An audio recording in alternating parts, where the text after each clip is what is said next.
자, 이번 시간에는 전 시간에 이어서 오브젝트를 리턴시키는 기능을 함께 개발해 보도록 하겠습니다.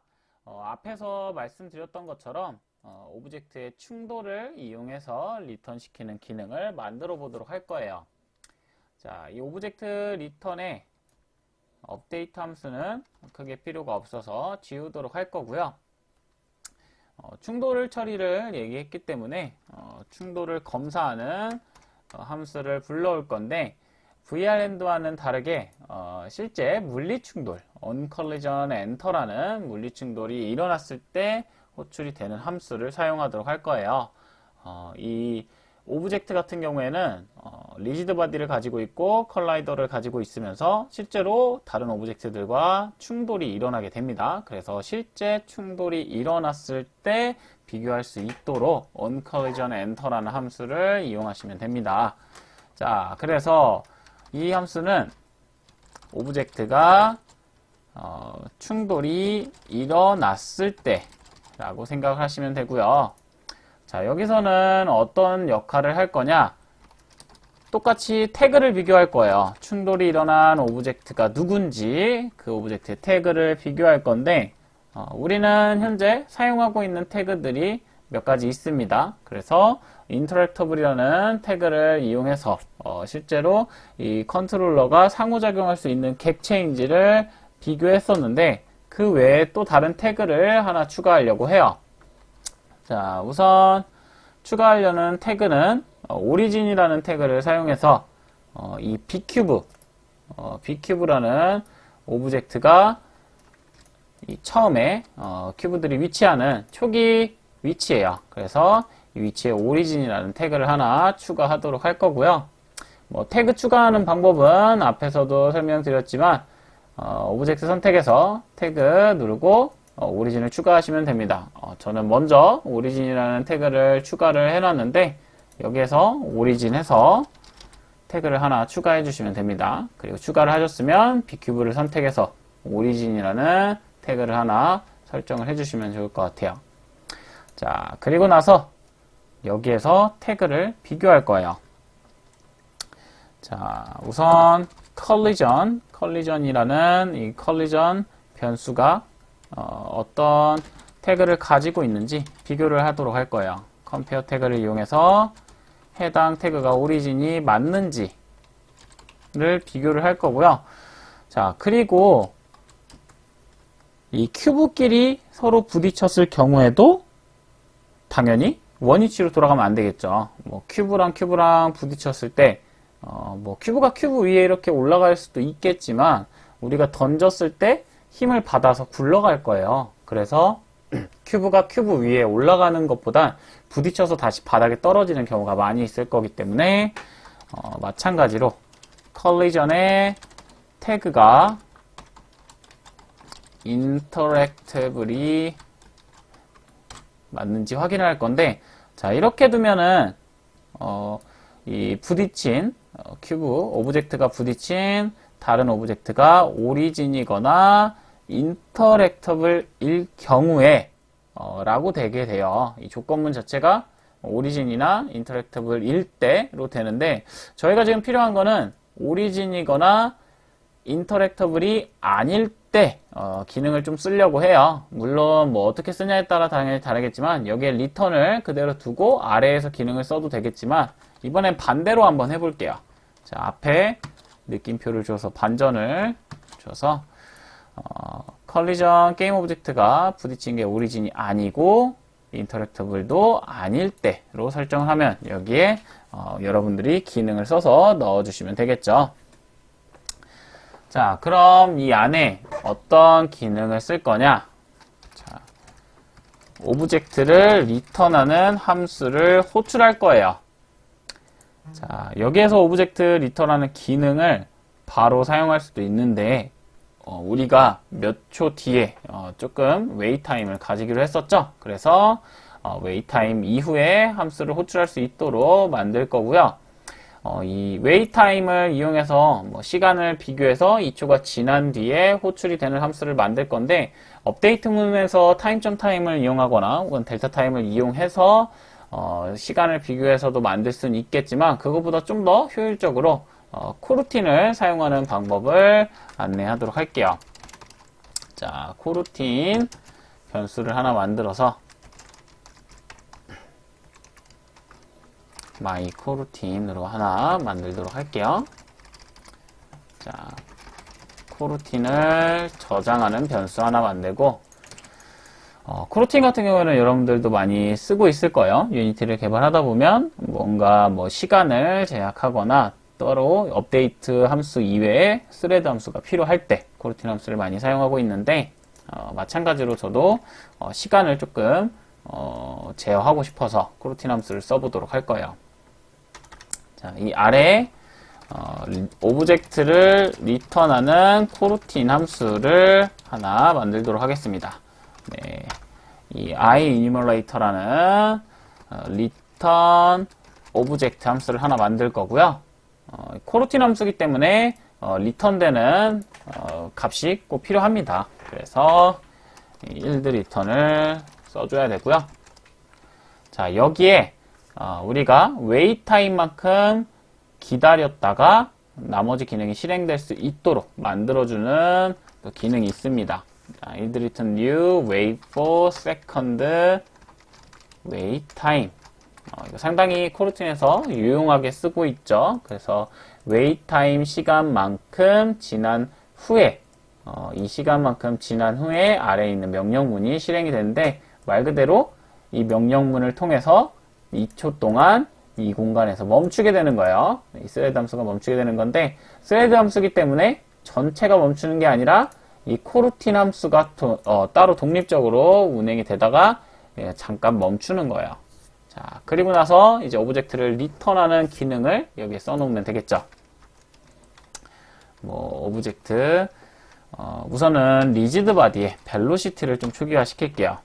전 시간에도 설명을 드렸지만 오브젝트가 엄청 빠른 속도로 혹은 느린 속도로 날아가더라도 떨어져서 날아가더라도 이 오브젝트는 기존의 벨로시티 값을 유지하고 있을 거예요. 그래서 우리가 포지션이랑 로테이션만 초기화 시키더라도 그 이전의 벨로시티 값 때문에 다시 조금 움직이게 되는 현상이 발생하기 때문에 이 벨로시티 값을 초기화 해주고요. 마찬가지로 앵귤러 벨로시티도 똑같이 초기화를 해줍니다. 자, 초기화를 하고 이제 위치를 초기화 시켜야겠죠. 트랜스폼의 포지션을 나의 오리진 포지션 값으로 똑같이 트랜스폼의 로테이션을 나의 로테이션 오리진 로테이션 값으로 변경을 해줍니다.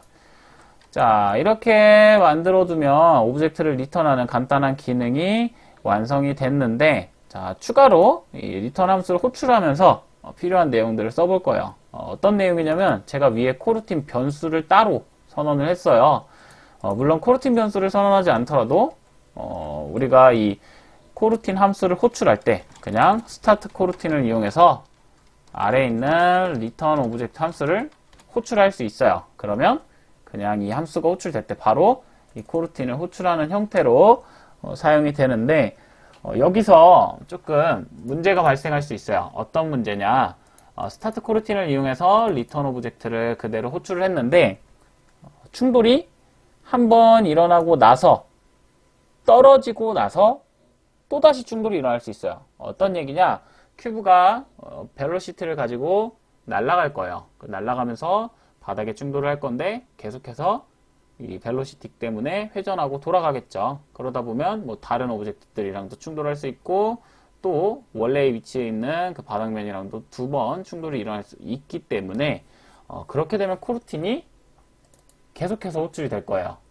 코루틴은 스레드 함수이기 때문에 호출되고 또 호출되고 호출이 되고 계속해서 호출이 될 수 있겠죠. 그래서 이전에 코루틴 함수가 사용되고 있다면 그 다음에 함수가 호출되는 것을 막기 위해서 이 코루틴 변수를 선언해 놨어요.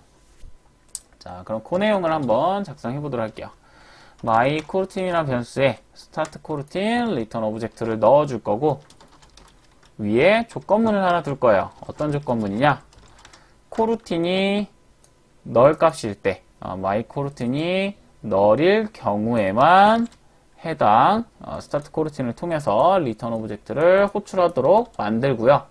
자, 그러면 처음 시작할 때 마이크로틴은 널일 거예요. 그래서 한번 실행이 될 건데 그 뒤에는 계속해서 널 값이 아닐 거기 때문에 다음 충돌에는 이 해당 리턴 오브젝트를 호출할 수 없게 됩니다. 그래서 리턴 오브젝트 함수에서 뒤에 내 코루틴을 다시 널 값으로 변경하는 코드를 작성을 해줍니다. 자, 이렇게 되면 내 코루틴을 다시 널로 변경하니까 2초 뒤에 리턴 오브젝트 코루틴 함수를 다시 호출할 수 있게 변경을 해주는 거예요. 자, 그리고 yield return null 값을 넣어서 물론 이 부분을 생략을 하셔도 상관없어요. 그래서 코루틴 함수를 종료해 주도록 합니다. 자, 이렇게 저장하고 다시 유니티로 돌아가서 테스트 해보도록 할게요. 자, 혹시나 제가 B큐브에 이 오리진 태그를 먼저 만들어가지고 헷갈리실 수 있는 분이 계신데 B큐브, 이 큰 큐브예요. 큰 큐브에 태그, 오리진이라는 태그를 다시 add 태그에서 만드셔가지고 꼭 적용을 해주셔야 됩니다. 그리고 블루 큐브, 그린 큐브, 레드 큐브는 인터랙티블이라는 태그를 가지고 있어요. 자, 이 상태로 실행해 보도록 할게요. 자, 실행을 하면 자, 이제 큐브를 집었을 때 이전과 같이 정상적으로 작동을 할 거고요. 큐브랑 큐브끼리 이렇게 부딪히더라도 자, 이렇게 부딪히더라도 인터랙티블 태그를 가지고 있기 때문에 초기화되는 효과는 발생하지 않아요. 대신 오브젝트를 던졌을 때 자, 저렇게 바닥면, 우리가 원하지 않던 오브젝트랑 충돌이 일어나면 다시 제자리로 이렇게 돌아오는 걸 확인하실 수 있어요. 마찬가지로 던지면 자, 이렇게 각각 초기의 위치로 돌아오게 되죠. 물론 이 돌아오는 시간은 오브젝트 리턴에 있는 웨이트 타임을 조정하시면 손쉽게 돌아오는 시간을 조정할 수 있습니다. 자, 간단하게 오브젝트를 리턴 시키는 알고리즘을 좀 이해하면서 기능을 같이 구현해 봤어요. 이게 가상현실 컨텐츠를 제작할 때 상당히 필요한 기능 중에 하나예요. 그래서 오브젝트 리턴 이거를 뭐 변형해서 제가 앞에서 말씀드렸던 것처럼 뭐 시간 단위로 리턴을 시키던지 혹은 뭐 거리 단위로 리턴을 시키는 것도 고려를 해 봐서 충분히 커스터마이징 할 수 있을 거라 생각이 됩니다. 자, 그럼 다음으로는 우리가 가상현실에서 가장 많이 사용하는 이동 프로세스 중 하나인 텔레포트 기능을 한번 만들어 보도록 할 거예요. 앞에서 만든 오브젝트 리턴까지는 이 컨트롤러를 이용해서 물체와 상호작용하는 기능이었고, 지금 만들 건 물론 컨트롤러를 이용할 거예요. 하지만 우리의 지금 카메라, 이 카메라 리그 안에 들어있는 모든 하위 오브젝트들을 다 이동시킬 수 있는 텔레포트 기능을 한번 만들어 보도록 할 거예요. 앞선 시간에 저희가 이 컨트롤러를 이용해서 무브라는 무브먼트 기능을 한번 만들었었죠. 이 트랙패드를 이용해 가지고 움직이는 기능을 만들었었는데 제가 앞에서도 계속 말씀드렸지만 트랙패드를 이용해서 움직이게 될 경우 실제로 저희가 움직일 때 현실에서는 뭐 발을 움직인다거나 몸을 움직이게 되는데 그러한 요소들이 없이 그냥 화면만 움직이게 돼서 사용자가 멀미를 느낄 수 있게 됩니다. 그래가지고 최대한 이동을 할 때 혹은 뭐 단거리 이동이라면 크게 상관은 없겠지만 장거리 이동일 경우에는 이동거리나 이동하는 그 과정을 사용자한테 알려주지 않고 바로 스킵해서 이동하고 난 후에 결과만 보여줄 수 있는 게 가장 좋다라고 생각을 하시는 게 좋을 것 같습니다. 자, 우선 이동 기능을 만들 건데 정확하게 말하면 텔레포트 기능인데 가상현실 콘텐츠들을 체험해 보신 분들은 아시겠지만 텔레포트를 할 때 여러분들이 한번 생각을 해보세요. 내가 텔레포트를 한다 해가지고 쭉 텔레포트가 됐어요. 근데 현재 보이던 화면에서 텔레포트가 돼서 순식간에 화면이 바뀌어 버린다.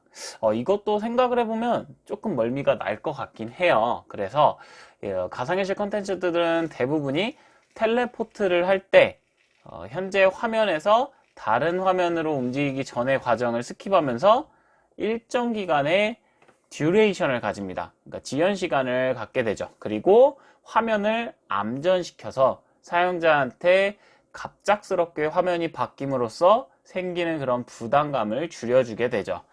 이게 분명 멀미를 조절하는 데 도움이 되고 이동할 때 자연스럽게 이동한다는 느낌을 줄 수 있지만 뭐 이런 걸 꼭 강제적으로 채택을 해야 된다, 내 컨텐츠에서 꼭 써야만 한다 라는 건 아닙니다.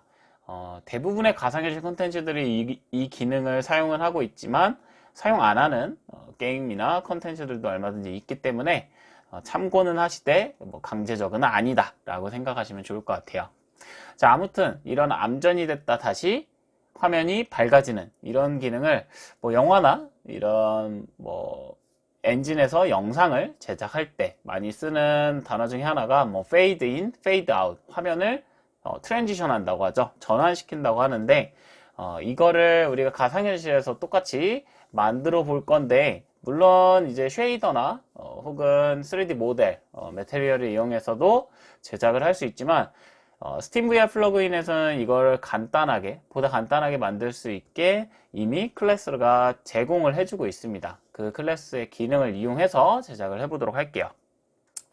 자, 우선 이 카메라 리그 안에 카메라가 또 있죠. 제가 앞에서 프리팹을 설명해서 말씀해 드렸는데, 카메라 리그 안에 컨트롤러와 HMD 역할을 하는 카메라가 들어있다. 이게 저희의 눈과 귀의 역할을 담당한다고 했어요.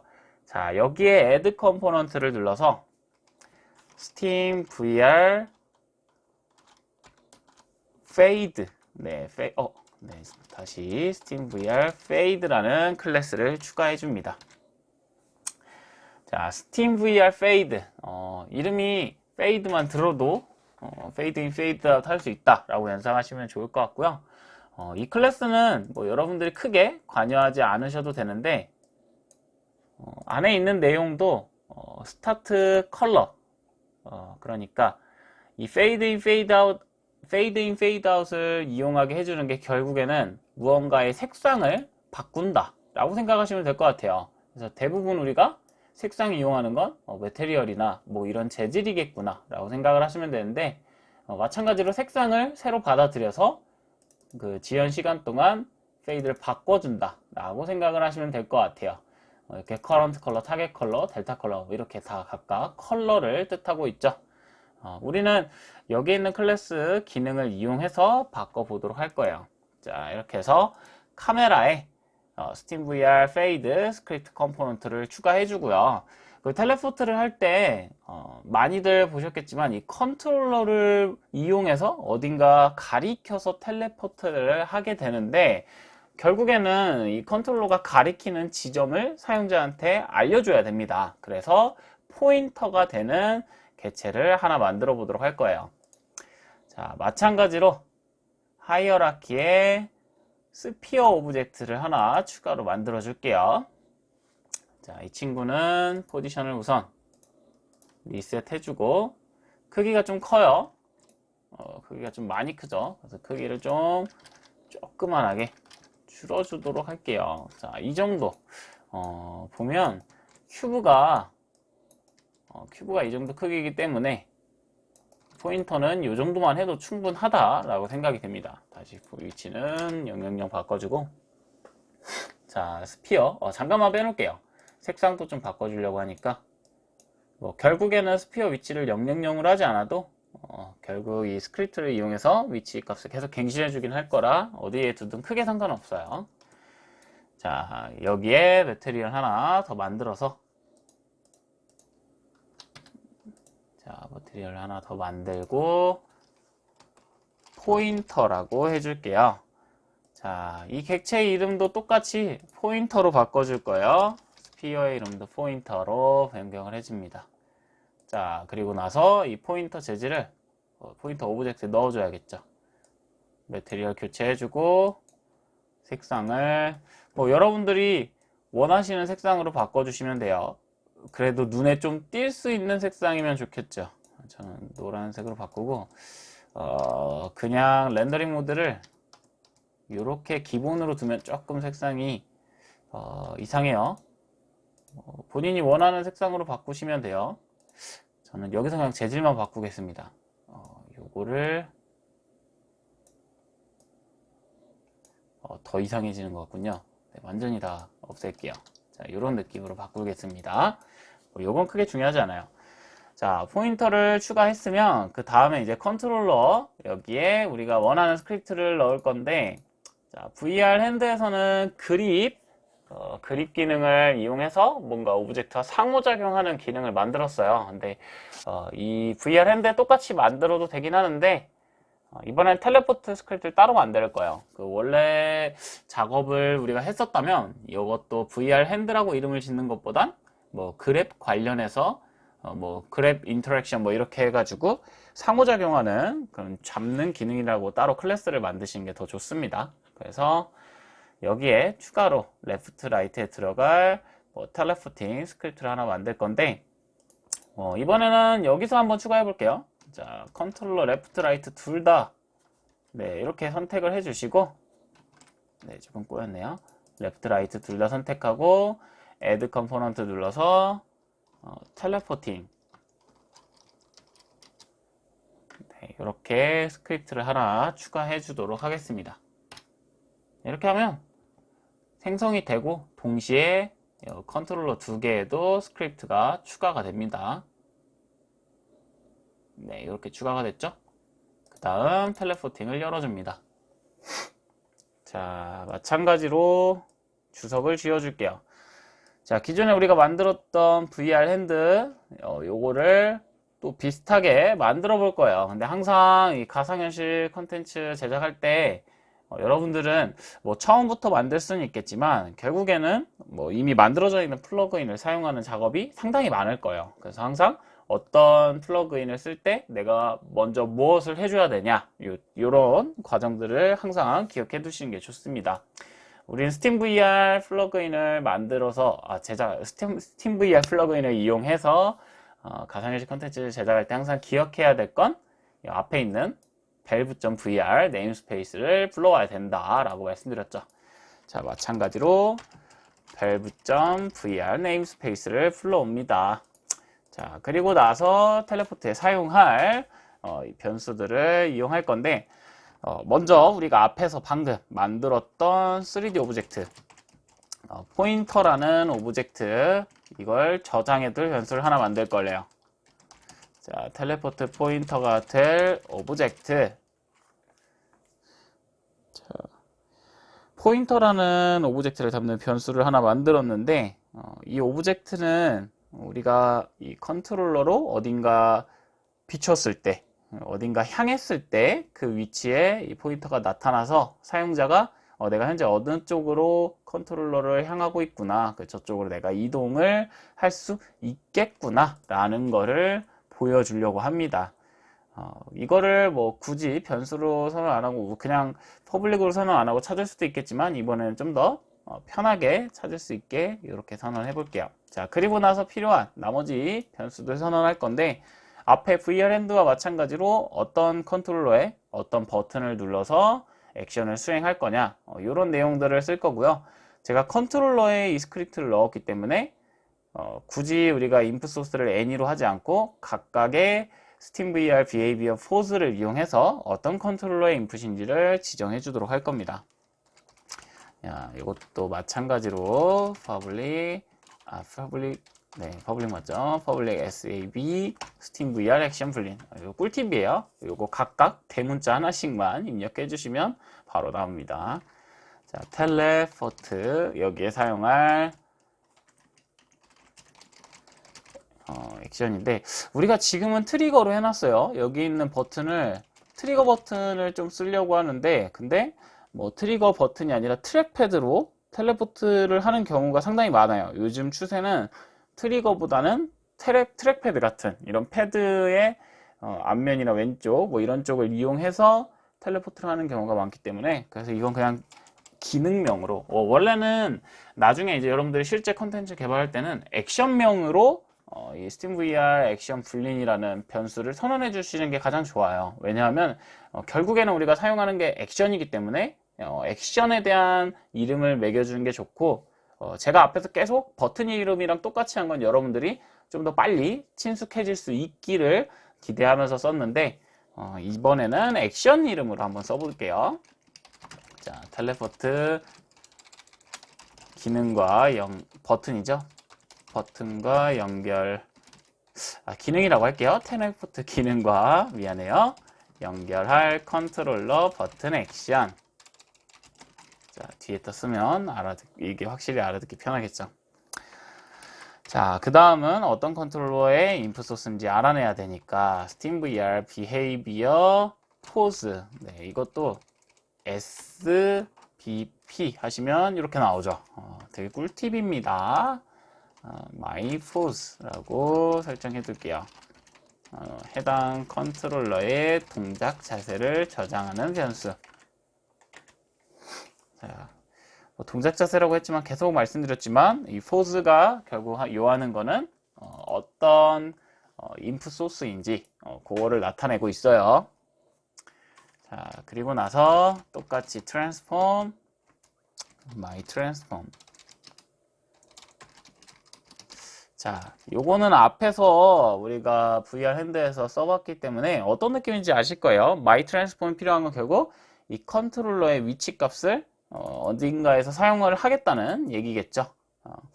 자, 마찬가지로 나머지 변수들도 쓸 건데, 이제 어떤 내용들을 쓸 거냐? 우선 이제 텔레포트를 하기 위해서, 텔레포트가 한다는 거는 결국에는 우리가 어딘가의 위치로 이동이 된다는 건데, 이동하기에 앞서서 내가 이곳에 이동을 할 수 있을 것인가? 요거를 좀 판단하는 게 좋겠죠. 만약에 그냥 막 허공에다가 사용자가 위치 이동을 해 라고 명령을 하면 우리 컴퓨터는 결국에는 그냥 그쪽으로 위치를 이동시켜 버릴 거예요. 근데 우리가 원하는 이 기능은 어딘가 위치로 이동할 수 있을 때 이동을 하게끔 만들어주는 기능이기 때문에 허공으로 만약에 이동하라고 했으면 어느 위치로 이동할 것인지, 어느 정도 내가 이동할 수 있는 거리가 어느 정도인지 이거를 판단하기가 상당히 어렵죠. 그래서 그러한 내용들을 한번 작성해 볼 거예요. 자, 우선 위치가 이동할 수 있는 곳인지, 정확하게 말하면 우리가 이 레이캐스트를 이용해서 위치가 이동 가능한지 안 한지를 판단할 거기 때문에 위치가 저장되었는지 확인하는 변수를 하나 만들어 줍니다. 그리고 텔레포팅이라는 요거는 현재 내가 위치에 이동을 하고 있는지를 판단하는 거예요. 요거는 아마 이제 만들면서 조금 이해를 하셔야 될 텐데, 우리가 SteamVR 페이드를 이용해서 페이드 인, 페이드 아웃 한다고 했어요. 근데 그거를 이용할 때 바로 이렇게 화면이 바뀐 게 아니라 어느 정도 암전이 됐다가 암전이 끝나고 난 후에 이동이 된다고 했는데, 가끔 보면 이제 가상현실 컨텐츠도 뭐 마찬가지지만 게임을 하시는 유저분들 대부분들이 빨리빨리 이동이 되는 걸 상당히 좋아하세요. 그러다 보니까 텔레포트 하는 도중에 계속 텔레포트를 요구하시는 분들이 많이 계세요. 그래서 막 버튼이 있으면 계속 따깍따깍따깍따깍 하면서 텔레포트가 끝나지 않았는데 계속 텔레포트를 하려고 하시는 분들인데, 물론 뭐 공포 게임이나 좀 그런 류의 게임들은 빨리 도망쳐야 되는 경우가 있겠죠. 그런데 그런 경우가 아닐 경우에 계속 이러한 동작을 하면 조금 버그가 생기거나 오류가 날 수 있기 때문에, 그래서 텔레포트가 끝나고 난 후에 다시 텔레포트를 할 수 있게 만들어주는 기능을 작성합니다. 이것도 마찬가지로 게임에 따라서 변경을 해주면 좋을 것 같아요. 자, 그래서 우선 여기까지 변수 쓰고 나머지 변수들이랑 그리고 함수 기능들은 다음 시간에 같이 완료해 보도록 하겠습니다.